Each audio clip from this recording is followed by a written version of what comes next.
আপোনালোকে সজিনা পাত আৰু শুকান মাছৰ চাটনি খাইছেনে? যি খোৱা নাই এবাৰ খাই চাবচোন, খাবলৈ বহুত টেষ্টি হয়।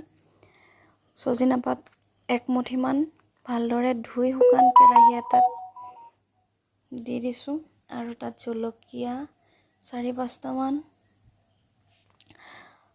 সোৱাদ অনুসৰি নিমখ, ৰহুনৰ পেষ্ট আছিলে আধা চামুচ দি দিছোঁ,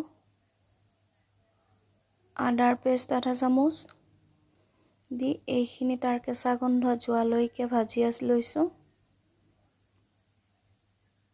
আৰু এইখিনি দেখিছেনে, এইখিনি শুকান মাছ ভালদৰে ধুই লৈ লৈছোঁ, ভজা হৈ গৈছে।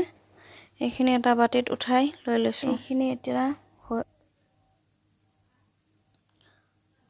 এতিয়া শুকান মাছখিনি তেল দি কেনে ভাজি লৈ লৈছোঁ।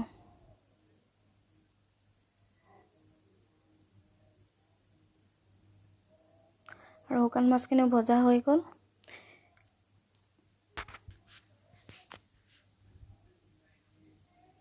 এইখিনি এতিয়া মই ভালদৰে পটাত মিহিকৈ পিচি লৈ ল'ম।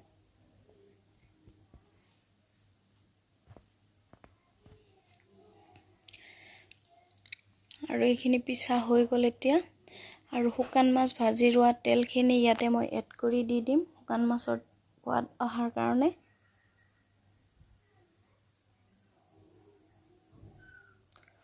আৰু এইখিনি হাতেৰে মই ভালদৰে সানি লৈ লৈছোঁ। আৰু এতিয়া চাটনি ৰেডি হৈ গ'ল। গৰমে গৰমে খাই চাব।